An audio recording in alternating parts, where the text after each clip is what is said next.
I'm Sandy, and I'm still an addict. Nothing's changed. Some things never change.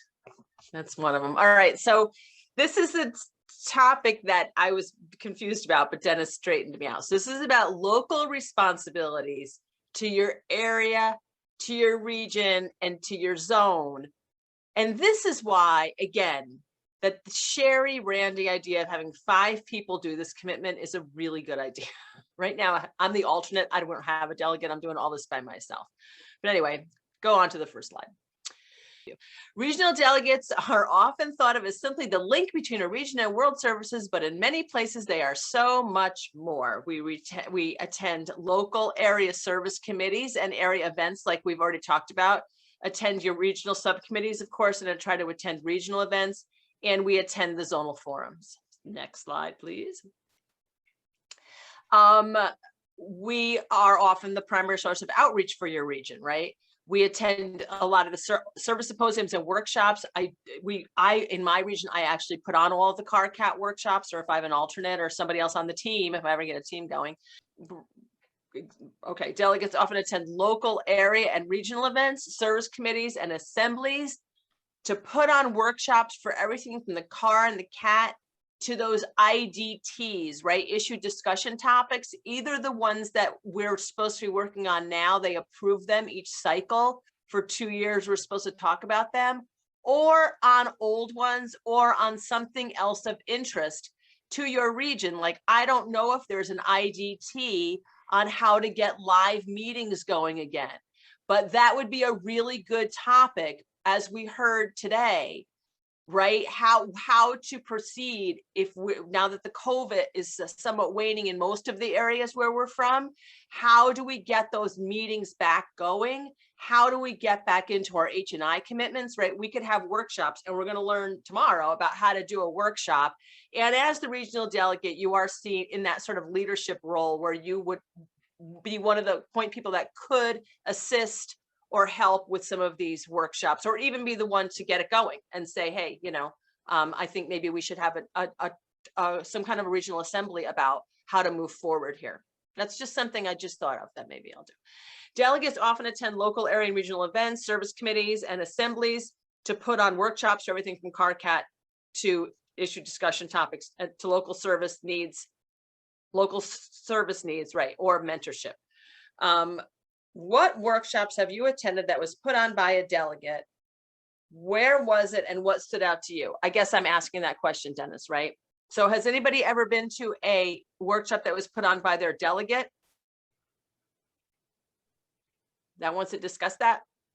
So the workshops that stood out to me put on by delegates, when I got to the zonal forum, I'd never attended large group, small group. I had no idea about a large group, small group setup. Never had been in such a thing. Didn't know about these small group breakout sessions and all that. And going to the zonal forum and sitting through, I'm like, wow, this is fantastic. And sitting in a meeting or at a small group, we did the IDT, what was it, group conscience.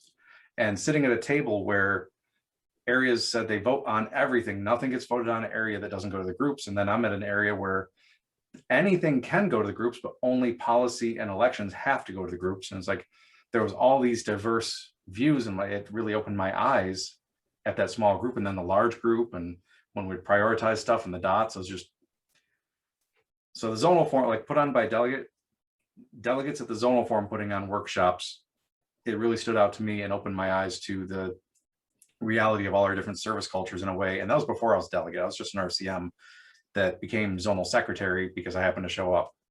So it really opened my eyes. So anyone else have something like a workshop you attended that someone else put on that just really had something stand out? Well, I have a story to share. This is how I got involved with doing all this in the first place. We had a delegate for many years, the same delegate forever. And I never went to a workshop. I don't even think he had any workshops. And then we had this other delegate who put on a workshop about the car or something like that.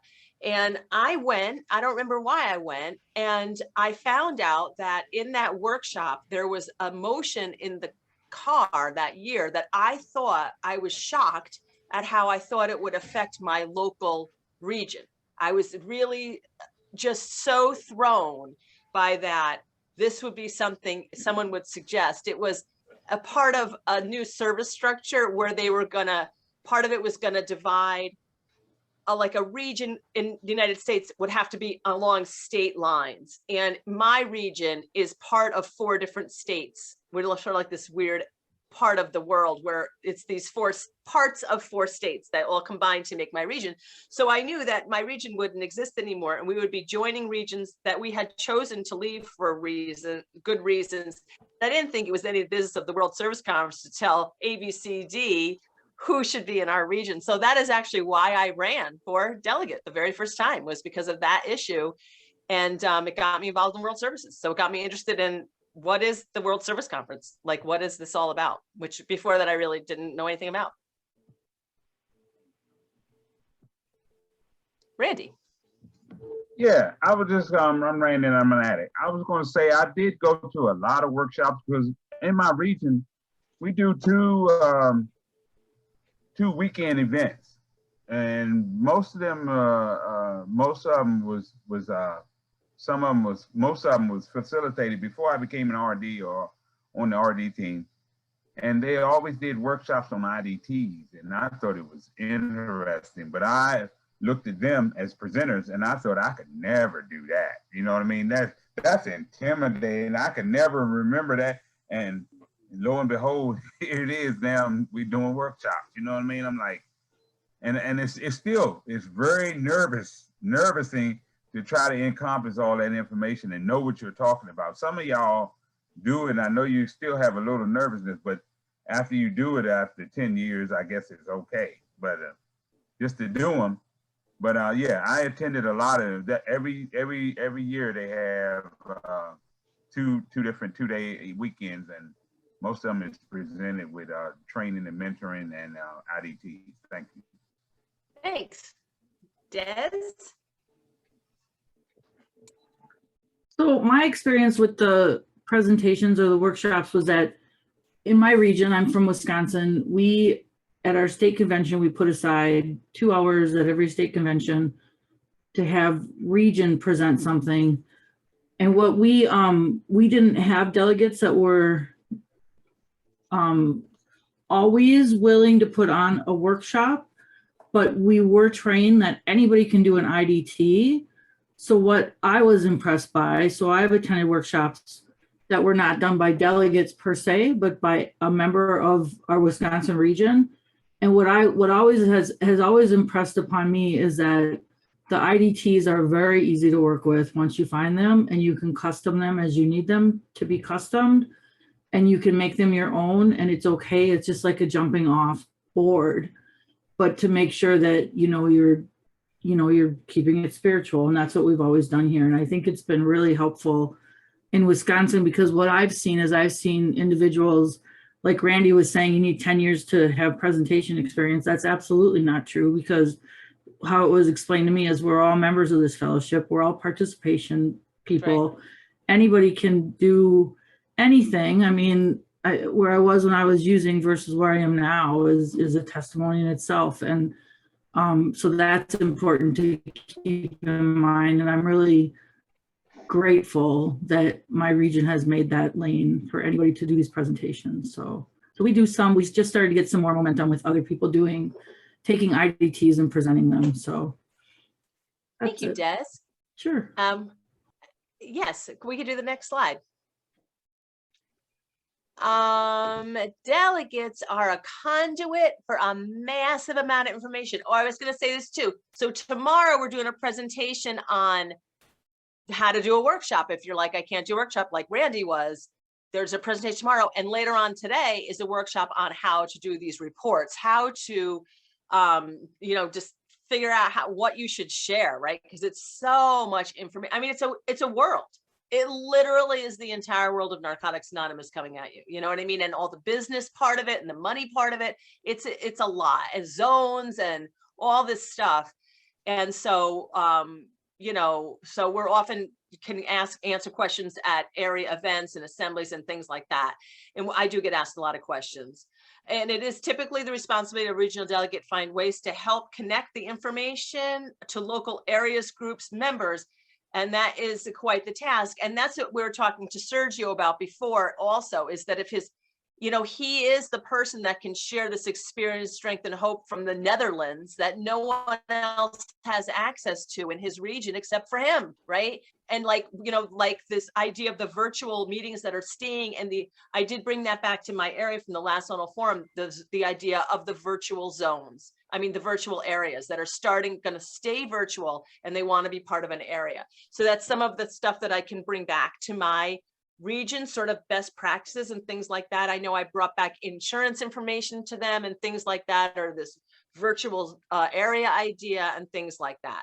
So what ways have you experienced delegates showing up or just being available to answer questions at your group, area, or region? Am I really asking all those questions, Dennis? Okay. Does anybody want to answer that question other than Dennis? You're not allowed to, neither am I. What ways have you experienced a delegate showing up or just being available to answer questions at your group, area, or region? Bill and Maurice, perfect. This was always a challenge for me as a delegate. It's like, you know, I feel like I showed up and I was going to all these, you know, conferences and world events, and my region invested a lot in me, and I wanted to be able to like share that stuff. But you know, you show up at a regional service committee meeting and just ask for people to ask you questions or whatever, and it just wasn't connecting. I don't feel like I was delivering what had been invested in me effectively, right? So my region, I don't even know when, a while ago, actually created fellowship development subcommittee. And one of the things that we decided to do, my region is one where we meet, we move around the region and meet in every different area. So it was a pre-COVID, but the idea was in every area that hosted the RSC, we would put on, fellowship development would put on a workshop for whatever the area wanted us to do, whatever they were struggling. Sometimes it was an IDT, but if they were struggling with insurance or whatever it was, we put on a workshop for them. And the whole point and purpose of creating the fellowship development was exactly to maintain the delegate stream. You know, it was basically a place for old delegates to die, or so they wouldn't die, just so you could go and still like be of service. Because I know when I rolled off, like I wanted to stay and continue to serve my region. And that committee has actually done exactly that for me. It's like I can just go and be a member. I don't need to I don't need a job or admin at it or anything else, and continue to contribute. And it sounds great in theory, and it has been, but realistically, like people don't know what we have to offer. We actually literally created a menu, looks like at a restaurant, of, I don't know, 50 workshops we can put on. And even with all that, it's like pulling teeth to get areas to say, you know, this is what we want help with. And that, like, you know, I don't have a solution for that, but, you know, I just see so many innovative ways. And I just know that what motivates a lot of this stuff is like the desire on, like everybody on this today, like a desire to better carry the message, to reach the our groups and areas and be of service. Thank you. Maurice. Want to unmute. All right, I have not been an RD, you know, so I'm talking from the other side. I was for many years on the board of directors of the Greater New York Regional Service Office, and we had a lot of dealings with the WSO, you know, with literature. And the RD was sometimes a good liaison with the world for us. And also we, in our region, particular to our region, due to some past experiences that were not great, the RSO is the one that runs the finances of our convention, of our regional convention, and basically runs the Greater New York Regional Convention. But we wanted to have a liaison with the region, you know, with you know, all the different areas in our region. And the RD was came to all our convention meetings and was very active in you know, communicating back and forth with the region rather than just us, and what some of the things that the region wanted with the convention. So you know, like you were saying, and I saw one of the earlier questions, is what are some of the things that an alternate could do, or we also have used in our region the alternate to be a liaison with different areas sometimes. It just seems to be like it's a more neutral person than a member of the region. It's all psychological because obviously the RD is a member of the regional structure, but it just gives a different view on that. Also, when we had our convention, the RD ran 2 workshops at the convention, Nice. which was really good. And people came from different parts of the country. It was a big deal. I mean, we hadn't had a convention in New York in 10 years because of real bad financial mismanagement. So that's why the RSO took it over. I mean, it's a long history that's irrelevant to this meeting, but that was very, very helpful because a lot of people in the region attended and met people that are doing service at the world. And the RD was instrumental in putting that together. So, you know, like you said, each region has different responsibilities for the RD and for the alternate. And we do discuss it at the Greater New York region. And I think one of the reasons why, you know, not only have I volunteered to do the service, you know, and I assume hopefully I'll get voted in July, but Right. the reason we kind of asked me that because, you know, I was in the early 90s for 3 years, and now recently, you know, I was either the treasurer or the board of the RSO or on the board, and I think they, you know, they just want to, you know, we're trying to keep people involved in service. So I don't want to say I got corralled in because I'm a volunteer, totally. You know, I have absolutely no problem. But, you know, again, for many years, I didn't do it. I have 5 kids now. They're all adults and they live with their own families. Wow. So I have time to do this again. That's why in the last 3 or 4 years, I've been getting back into regional service, which I haven't done since the late 80s, early 90s. But it feels great, you know, like, I don't know if it's different, but it's not worse or better. It's great. You know, now it's much more international, and I really like that because I got clean in Europe, and my early service was in Europe for 4 years. Cool. Anyway, I'm glad to be here. It's great. Thank you. That's awesome. Thank you, Maurice. That was awesome. So delegates are the link between the region and all the broader service bodies. So you're the link to the zone, to these multi-regional things. A lot of times they have multi-zonal things, collaborations between, like the multi-zonal service symposium that is in the Midwest, right? And there's another one in the South, right? Where it's all these zones come together. Zones and zonal forums have been evolving around the world for decades and are now taking a more prominent role in local service support. And it is the delegates' job to connect the region to their local zone if the region chooses to participate in that zone. When I came to the zone, now, back in the 2013 or whenever I came to my first zonal forum, there was a lot of conversation. I don't know if anybody who's on now has this kind of a conversation about why do we even go to the zone? What is the zone? What is the purpose of the zone? Why are we going to the zone, right? And so I went, and I have to say that for me, now I had made a different slide. Let me find the slide that I had made. For me, even at that time, the Northeast Zonal Forum had 0 service delivery, right? There was no service delivery at all. It was just sort of a group of delegates that met. Oh, I can't find what I originally had written.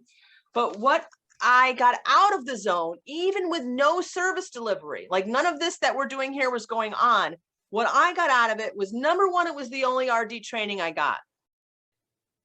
There was no RD training. If I didn't go to the zone, I wouldn't have known anything about how to be an RD, right? Because I met other RDs. Because for me, I got thrown into the position with I ran as alternate, and then the delegate disappeared and I was the delegate and I had no training. So it was the only delegate training available was to go to the zone. It also was a great,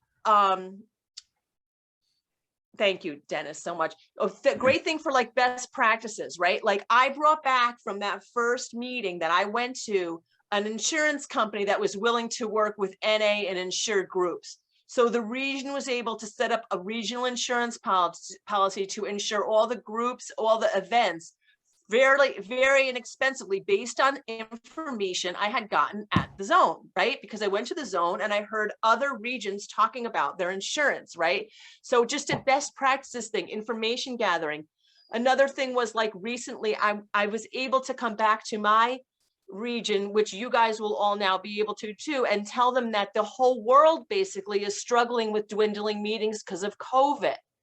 And how, right, everybody we've heard from has had a drop in their meetings in Europe, right, wherever everyone's talking about, South America. And so we can go back and say it's not just us, but it does need to be addressed. It's not just ABCD that's seen this drop in meetings, it's all over the world. And I've brought that information back to them.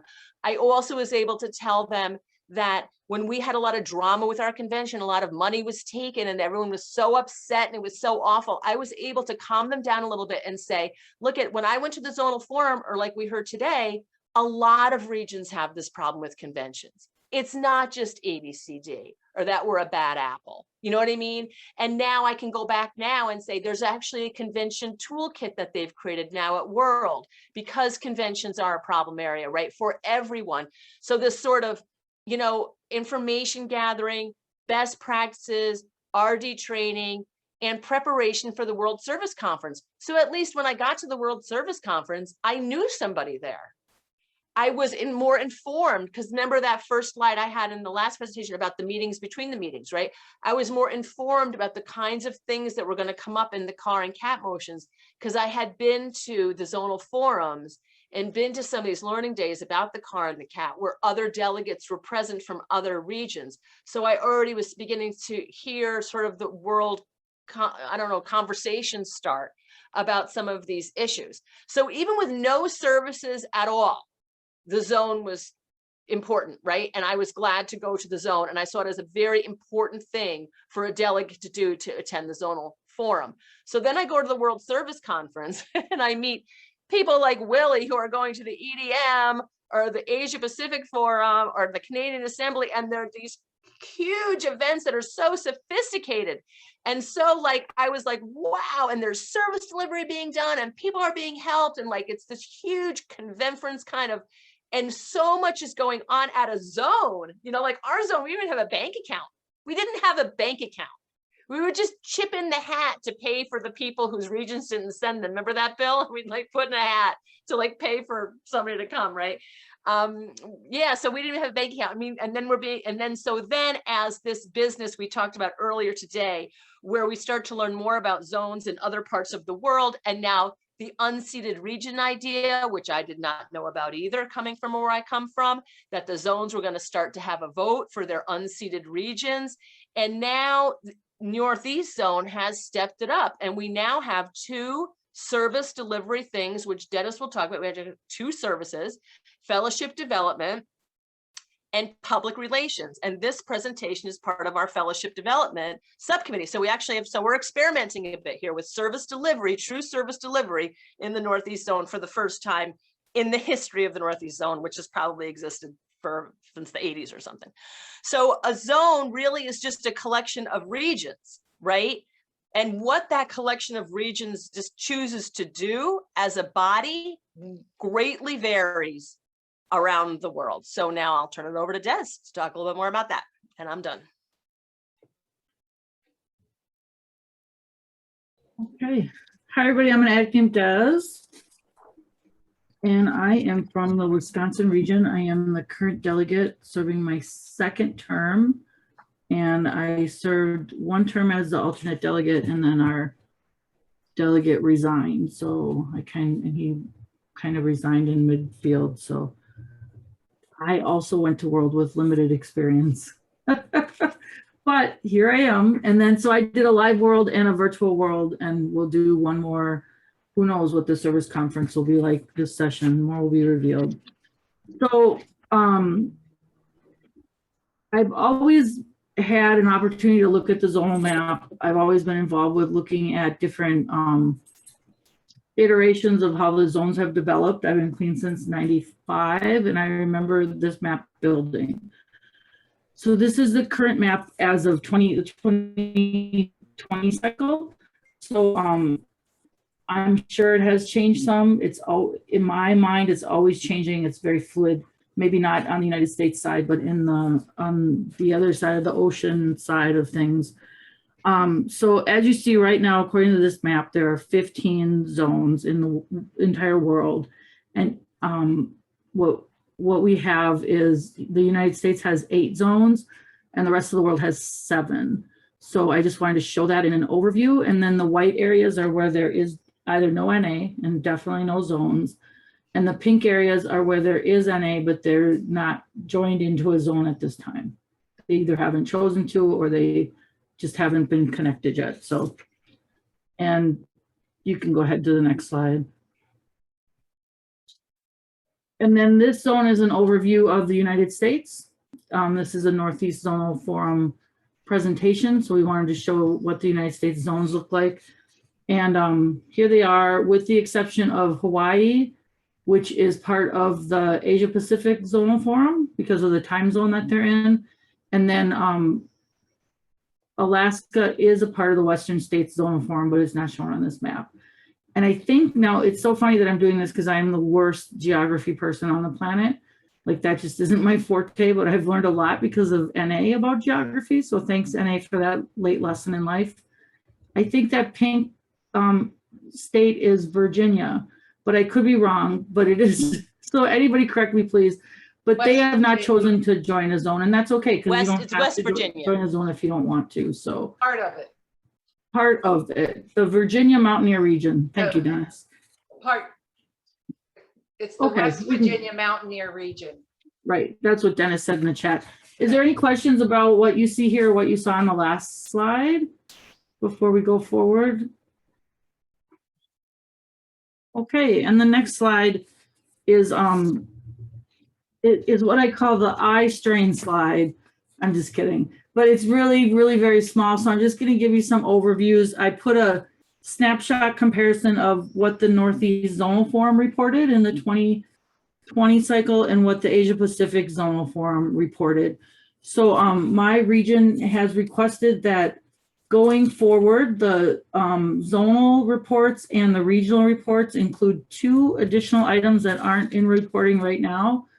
One of them is the number of languages that each zone speaks, and the other one is the number of time zones that each zone has.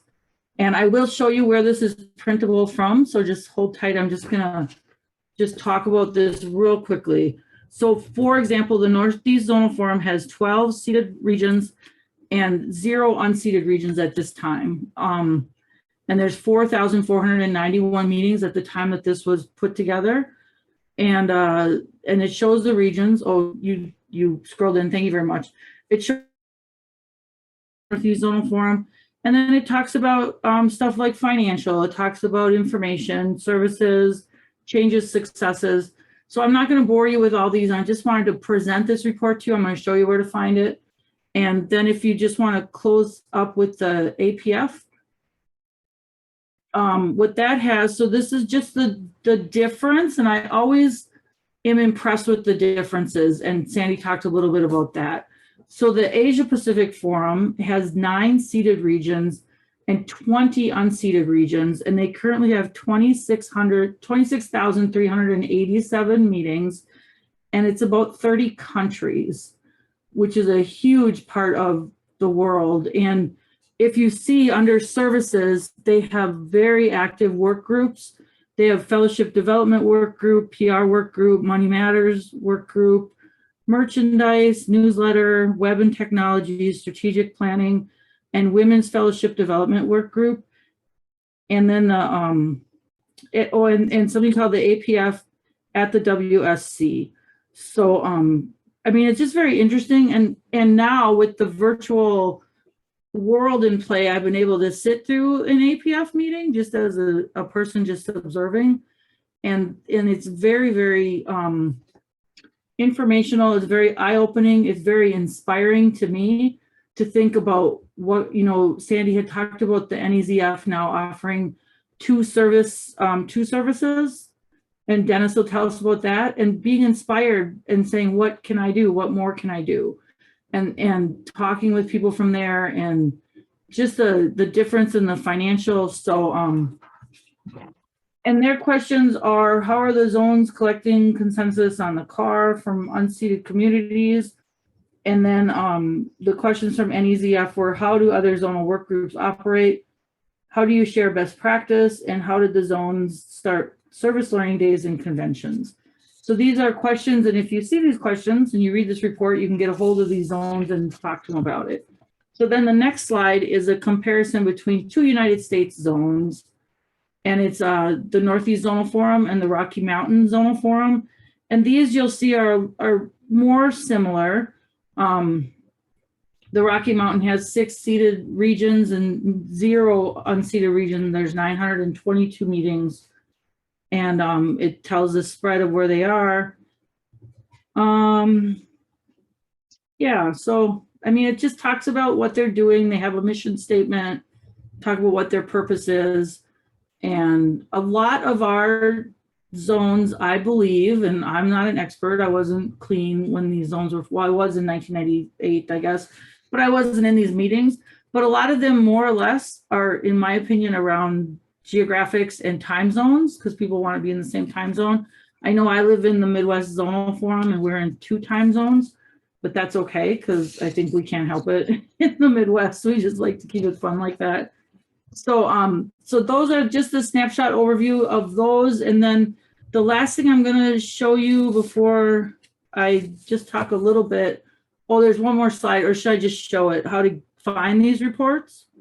There it is. So if you go to NA.org, or you go to this, so Dennis, I think I'm just going to share my screen and show how to find that, if that's okay. Unless you want to find it. Go ahead. Okay.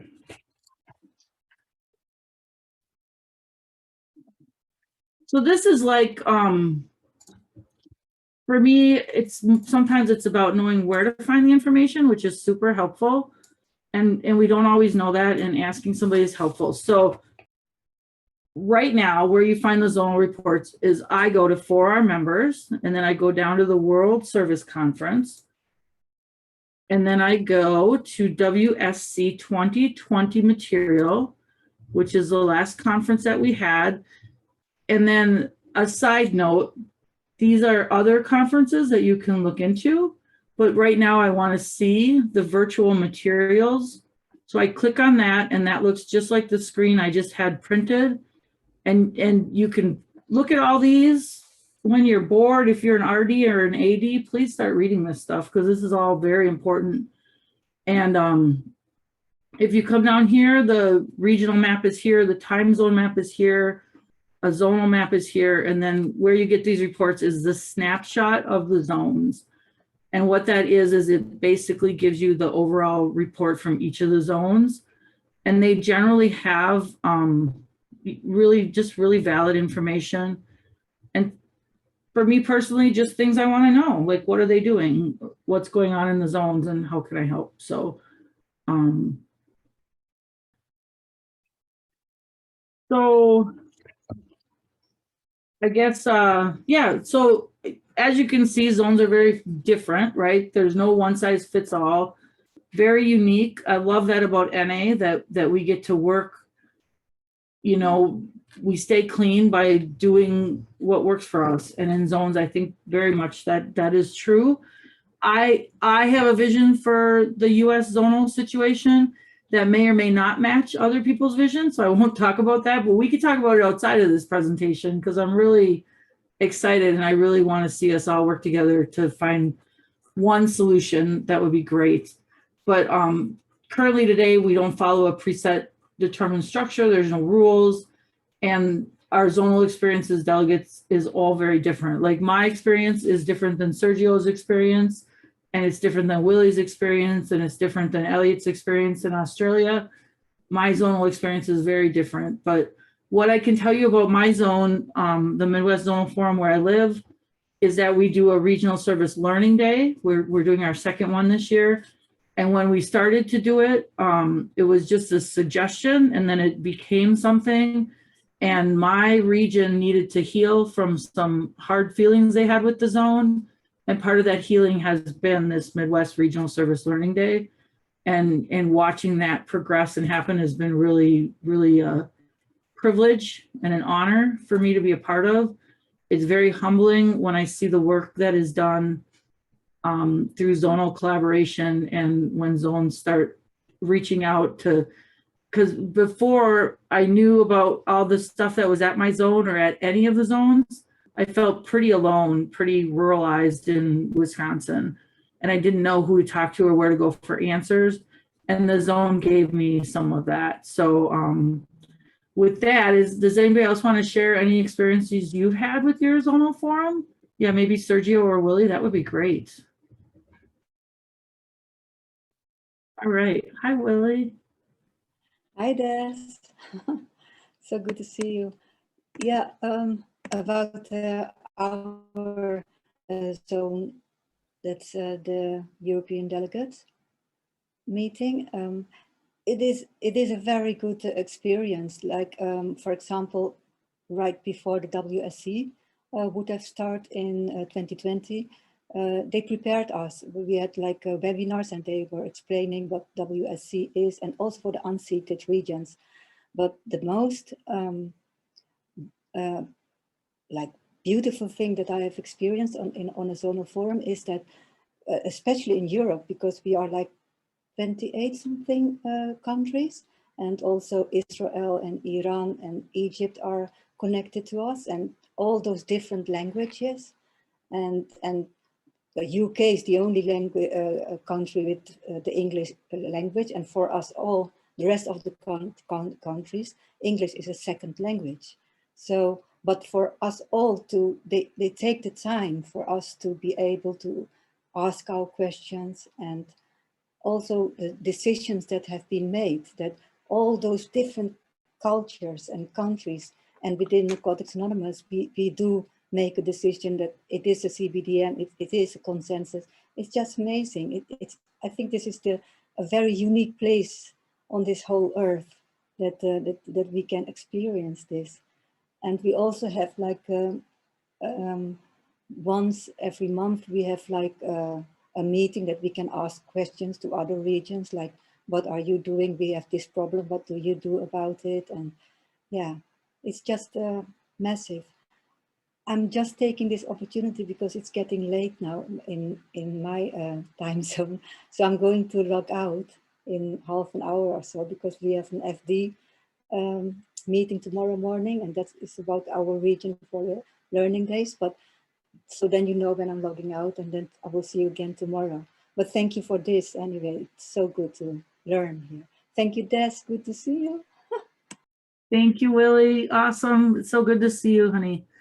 All right, Mikey, I know you had your hand up, but do you mind if we call on Sergio first? Okay, go ahead, Sergio.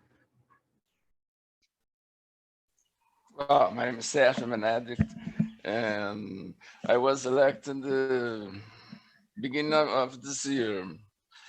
And what I say to you is not official, but it is about my feeling that what happens in forums, Zonal Forum Brazilian Zonal Forum. We are a very large country with difficulties with transport, roads, a lot of distances, and cultures, different cultures too. And I saw the forum not strong enough. I feel that we didn't achieve yet a form, a way to change experience between us. Our region is most preoccupied with the WSC instead of our union. now our meetings and what's happening in Brazil. So one region starts a project that surprises another regions because you don't have this full contact, everybody, not planning anything together. Each region is its region and take his projects, his ideas, and this is sometimes will against our unity. But I think that we're moving to a better place.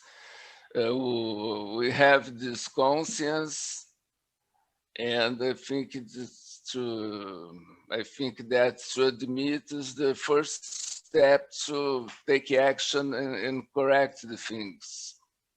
And we are 9 regions, 7 seated, 2 unseated,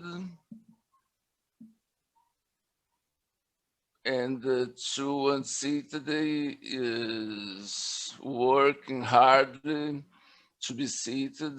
They are listening, carrying the message to the center, the country. It's they are only at the borders of the ocean, and they are getting the interior of the country. This is a WSC requisite to see them. So this is what's happened with us. That is, thank you. Thank you so much, Serge. Appreciate you being here. Thank you. Okay, Mikey, did you want to say something? Are you still there? Oh, Mikey might have left the building. I know he posted something in the chat.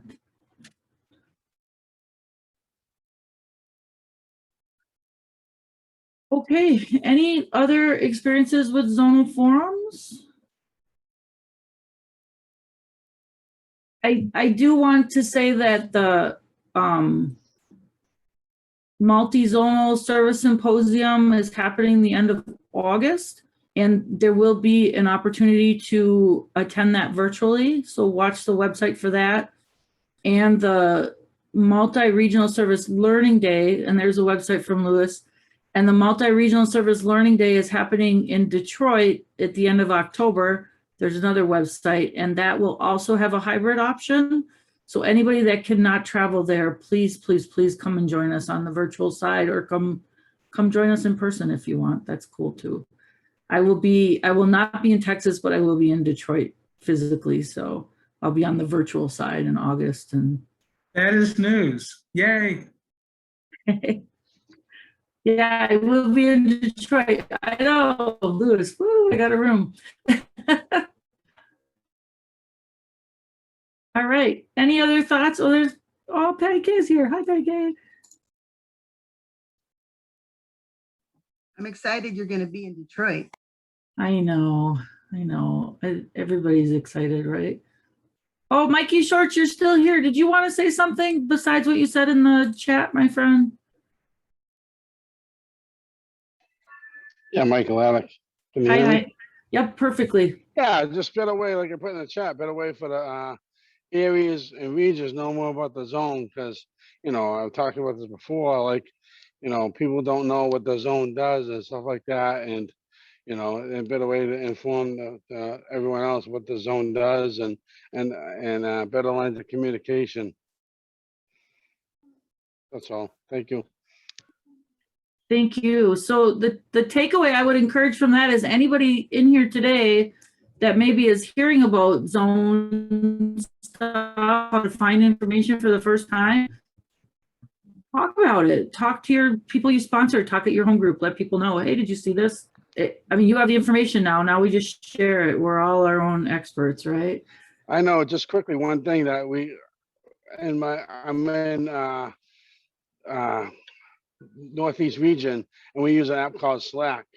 And, I've found in my region and stuff like that, the Slack app has been, I think, for myself personally, a very informational tool as far as keep abreast of what's going on and stuff like that. That tool has been, I know the NEZF has it also too, but I try and keep abreast about it. The only problem with it, can't attend it, is the timing. They have, well, I know it's a luxury problem, it's 9 p.m. East Coast time, and I might start when I work at 4 a.m., so I can't attend it, that's the only issue. And I have some other people in my area too, my region PR guy also too, and stuff like that too.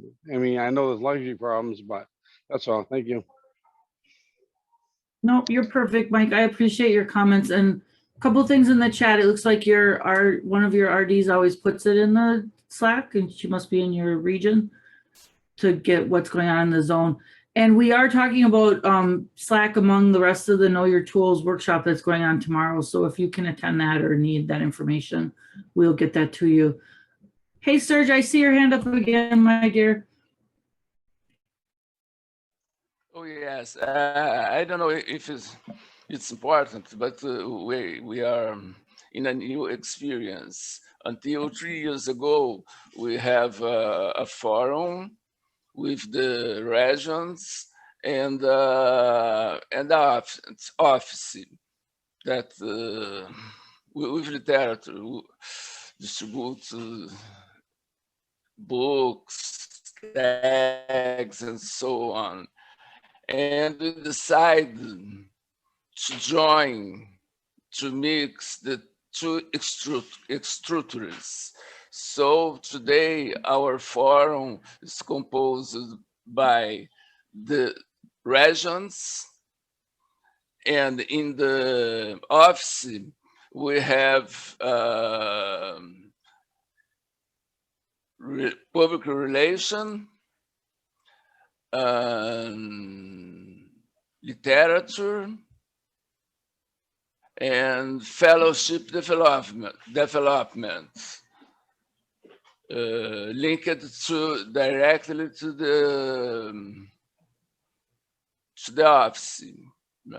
We are running this experience. We don't have such results to say if it will be all right, or or if we'll go back. But now you are living this. We make this change, and you're trying this way. Thank you. Thank you. And thank you so much for all your hard work. I know you guys have a lot of unique barriers to get through. So, all right, I'm going to turn it over to Dennis. Thanks everybody for the discussion. Love you all. Stay safe. Thanks, Des, and thanks, Sandy, and thanks everyone on that. My part of this is because we're talking about delegates and how the responsibility of a delegate as it relates to connecting to zonal forums. And as Sandy and Des both shared, zonal forums are very different experiences in different parts of the world. And what that means for delegates is very different in different parts of the world. And sometimes it's different within the same zone, depending on the expectations of a region. And then sometimes those expectations change over the course of time, as I'll give an example in the Northeast Zonal Forum. So the NEZF came about in 1992 when RSRs, which are regional service representatives, which is what RDs used to be called, which actually, for a point of history, it started off as regional delegates, got changed to RSRs, and then changed back to regional delegates later. And when RSRs from the Northeast discovered at the WSC that there were regions meeting together as forums or zones in different places around the world, decided that was a good idea for us to start doing that too. And the first unofficial NEZF meeting was at the 1992 World Service Conference. And we saw ongoing value with continuing to meet together to share experience, strength, and hope and discuss regional concerns and issues. The NEZF met twice a year, rotating through its member regions for decades simply as a discussion body. Throughout that time, guidelines were adopted, consensus-based decision-making was adopted as how we do business, and here or there were ideas that would bubble up to do something. Those ideas, born of the desire to do something, sometimes went nowhere. But sometimes that desire resulted in that something being a zone-wide workshop or presentation or cat workshops or creating the NEZF website, among other things. Those some things and the ongoing value of the discussions at the NEZF only seem to amplify that drive to do something more. However, over time, that drive started overshadowing the perception of the value in the zonal forum and the discussions there, to the point that it was regularly coming up at the zonal forum that delegates and regions would actively question, why do we meet together if the zone isn't going to do something? Proposals came forth to create positions, committees, symposiums. Most failed, even though the delegates wanted the zone to do something. And it really just was that the delegates and the regions weren't ready yet to take that leap away from the NEZF simply being a discussion body. Still, the NEZF kept meeting twice a year, discussing, and the responsibilities of the delegates as it related to the zone were pretty moderate.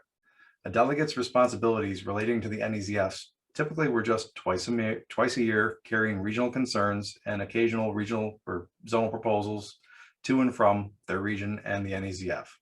Often with zonal proposals being tabled for 6 months or more, sometimes 2 years, for lack of engagement and response from regions. So as you can see, delegates really, there wasn't a lot to do as it related to the zonal forum for a long time.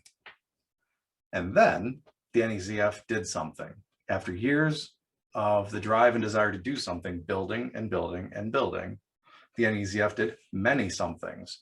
In 2017, 2 significant changes happened. First, the NEZF began meeting every 2 months virtually, and then made those virtual meetings full business meetings with decision making. So proposals and decisions were no longer being tabled indefinitely. That's also that many more meetings that delegates needed to attend and that many more reports. Then ad hoc zonal public relations was formed to explore what zonal PR could look like. That ad hoc PR committee rapidly showed great value through learning days being a hub for experience and also assisting local public relations with large-scale professional presentations. Both Northern New York and Greater New York directly benefited from that. With such tangible success, the NEZF wanted to do more somethings, but we're struggling with the pace of the meetings, decisions, and how to move forward. So the next significant events were adopting a formal CBDM process that was more than our last one, or original CBDM was, can we live with it? Which is well and good, but it's hard to keep up with rapid decisions as many as we were, or what we were dealing with. And then embarking on the NEZF's first official strategic planning process, an all-day session in 2019. The CBDM process enabled the NEZF to be far more effective in its decision-making, and the strategic planning process enabled greater effectiveness in our direction. From that strategic plan, the NEZF Fellowship Development Ad Hoc was created, which a year later was formalized into a standing committee. Just like with the tangible success of the ad hoc public relations, the strategic planning process had provided tangible success in bringing the zonal forum forward into real fellowship development. So that momentum carried the NEZF into a second full strategic planning process that we just recently finished, which yielded more projects that may help the NEZF be more responsible to its member regions and more effective in serving our message. Those projects are up for a vote in August, actually. They're being presented tomorrow at our zonal forum. So during the time that the NEZF had its rapid changes and evolution going on, multi-zonal meetings started happening as a result of project plans at the World Service Conference, that being the International Meeting of Zones and the US Meeting of Zones. The NEZF had 1 to 2 members, the chair and the vice chair, attending these multi-zonal meetings, which meant even more information was reported back to the delegates at the zonal forum and more input and decisions being asked of those delegates and their regions. So the evolution of the NEZF from a discussion-based forum to a purpose-driven service body did not only impact the zone and its member regions, it made for a vastly different experience for regional delegates and what they were expected to act as a conduit for. More committees and decisions mean more information to report to and from the zone. More meetings of the zone means more often reporting. Multi-zonal meetings happening with the NEZF participation means even more information and more decisions for delegates to process and their regions. And what was reporting to and from the zonal forum twice a year has evolved into processing reports from 2 committees, multiple multi-zonal bodies, and even more every 2 months. So that's quite a change for what delegates have had to work with, process, and be responsible for. Moreover, the delegates have to work with their regions to help their regions understand the information and the decisions flowing so that the regions can in turn help direct the zone, as the regions are higher in the structure and it is their conscience that we respond to. And even with all of that, it is still up to each region to determine its place in the NEZF and what it expects of its delegates and of the NEZF body. But this is just the experience of one zone's evolution and growth, and how that impacts what a region and its delegate team has to consider for responsibilities and interactions. Every zone has different ways it meets and serves its members and our message. Because in the end, that's what it is all about and always about. Everything we do serves our message. How often they meet, whether they deliver services or are discussion-based, how they come to decisions, or even what kind of decisions they consider. All are different from zone to zone. And just like we talked about earlier in this presentation, no one size fits all for zones and zonal forums. And as such, there's no one size that fits all for delegate responsibilities around a zone. It is, again, up to each region to determine its place in and expectations of the zone it is in.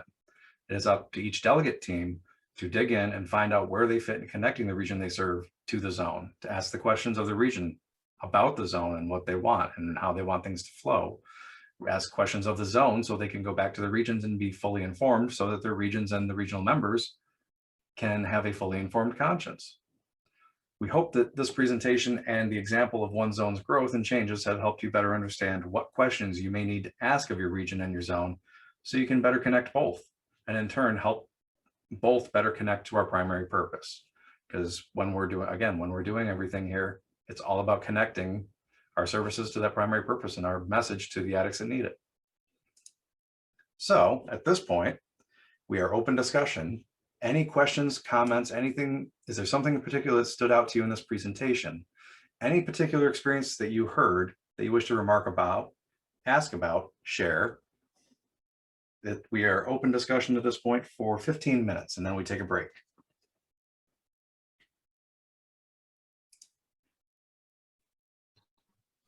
Can you hear me? Yep.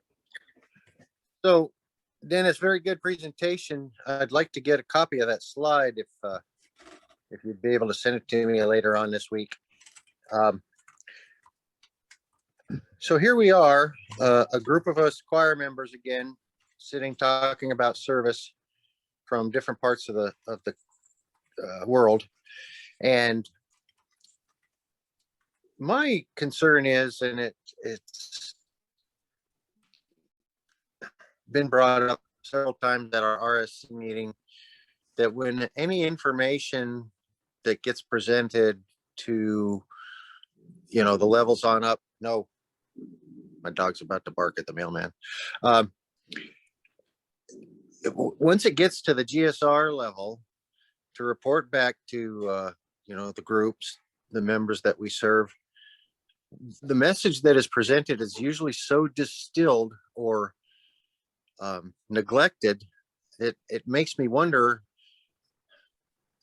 is what we do at this level really matter? Does it matter to the folks that we talk about at the second part of the ninth tradition?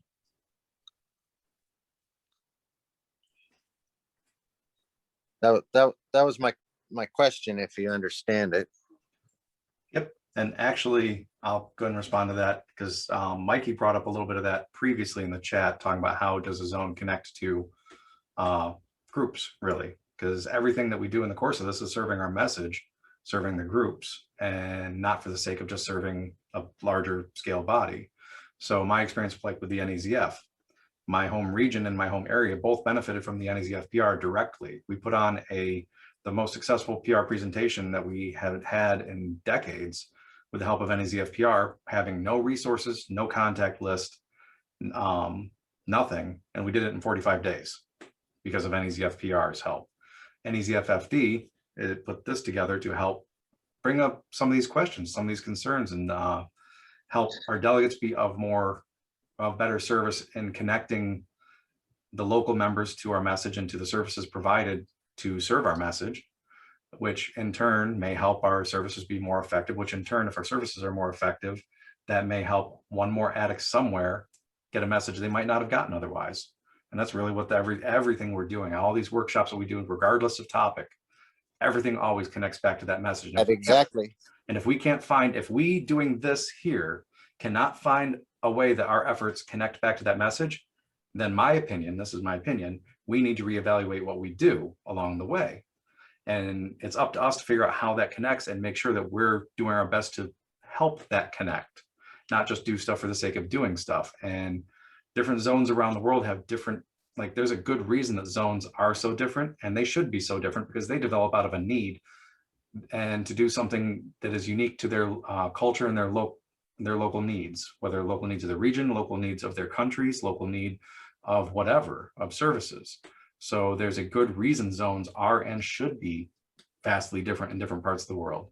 We have similar principles underneath though, serving the message and finding the ways that we can best serve our members. So yeah, I hear the concern, and that's why we do stuff like this, is to try to help members better connect the information and to always keep in the back of our minds, how are we helping through our service? How are we helping connect the message to another addict somewhere, somehow, through these presentations, these workshops, and these events. Mikey? Yeah, Michael Addick. So quickly, awesome job, Dennis, like always. But my thing with it is, since we're going toward this electronic, the Zoom thing now, and more better way to carry the message, I think we should, my opinion is that the way we've been doing it hasn't been working, and we should break up the whole boundary situation as far as the whole service structure should be reevaluated as far as it, and we should be able to work together to carry the message, and not just certain areas, stuff like that, because we're overlapping a lot of different situations. And if we're gonna do this electronic transfer now, electronic Zoom thing, and it would be more cost effective if we do it this way, especially service work. We can carry the message more better, and we don't have to have boundaries and all sort of stuff. And I don't know. I just think there needs to be a better way to carry it on more better. And instead of having like I'm in Massachusetts, and I'm north of Boston. We got north of Boston, Boston, West, and we should all work together more feasibly, like it used to be years ago before I got clean. And maybe Dennis or something like that, many years ago, it used to be that everyone used to meet out in Watertown, used to carry the whole area, and then people got in the fight, just dumb stuff. And then we broke it all up and stuff like that. But we should use this electronic transfer more easily to get more information out there. I know I've done it myself personally, since as you guys can tell, I'm on the road. I'm on the road all the time. I'm a truck driver, so I'm on the road all the time. And it works out great for myself because I can easily, I don't have to go anywhere, take time off at work, and participate in my recovery and the service structure, and learn more about it, and do whatever I got to do back home. I can kill two birds with one stone and stuff like that, and be able to participate and learn a lot more. Because I'll tell you right now, so far, I've learned a lot more from the things going on right now today. So I know you guys have done a lot of work to put this event on today. I appreciate you guys what have done, and thank you for that. Thank you. Thank you. George.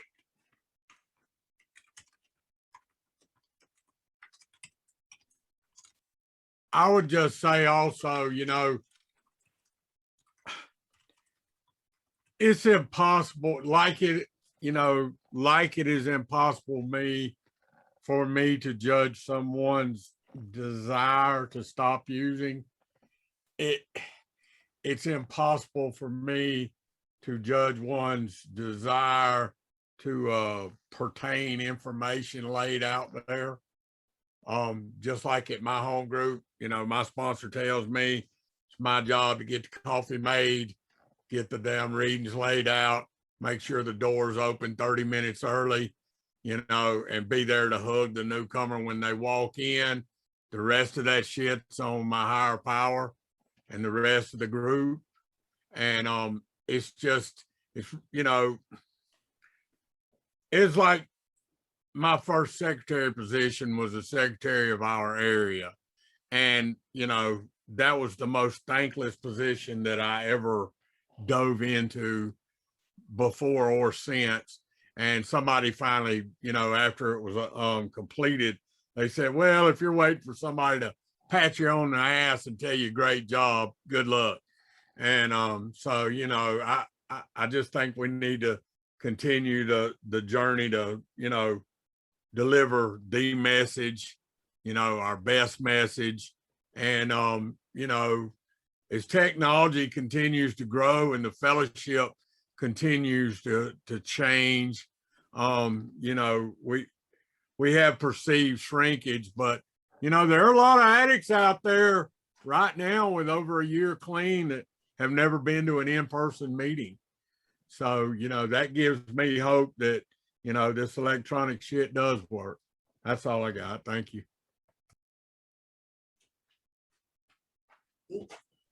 Lewis? I'm Lewis and I'm an addict.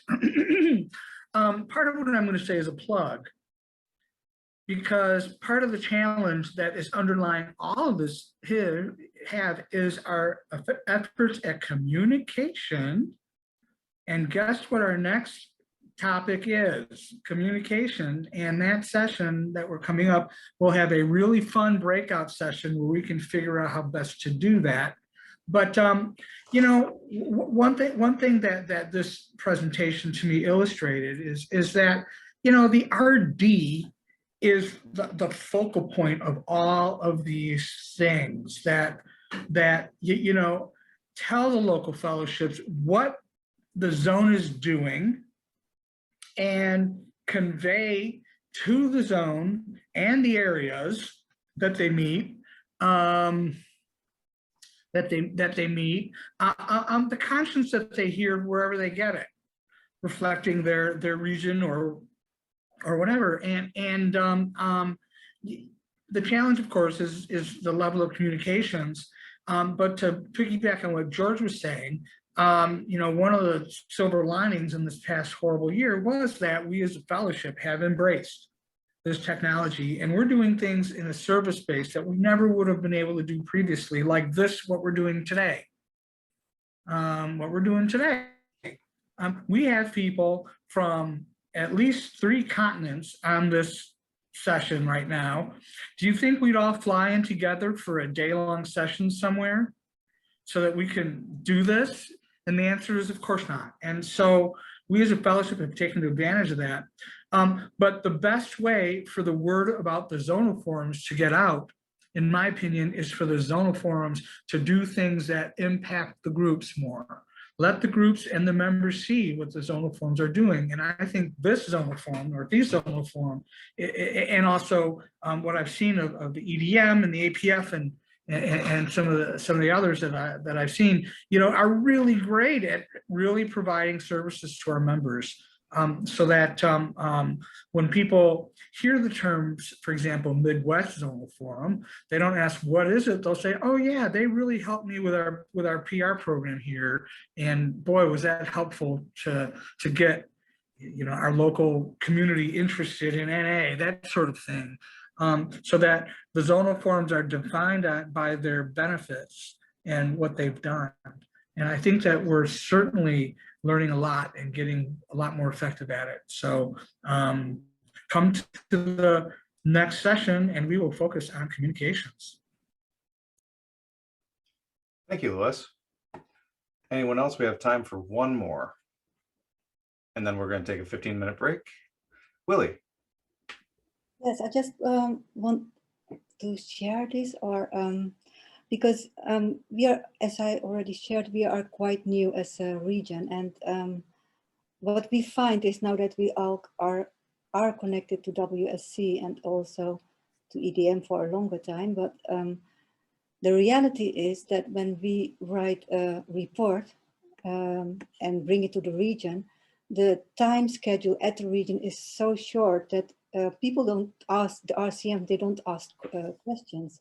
And we are a bit worried, or I don't know what the right word is exactly, but what we now are trying to do is, and we are guided by this RD from California, this is how they do it there, and we are going to follow. That we went to all the areas, and we are looking at the people who are interested in doing service and who are reading the Guide to Local Services and who knows like a bit of the structure of NA, and we're going to approach them and like RCMs and GSRs, but also people who are new but who are interested, so that we can have like sort of a sounding board, that they know what is happening at EDM and WSC, so that they can support us. Because sometimes when we are at the WSC, we would like to know what the region, what they would think. And so now we are thinking of developing like an app where all these interested members can are in. And when we are at meetings and there are questions, we can discuss it with them during the breaks, or, but it's just a way of, because we find that, and my personal thought is that because people don't know what it is, the zone and WSC, they are like afraid to ask questions and to collaborate in discussions. So I just needed to share this, and if there is some feedback, then I will hear it later or so.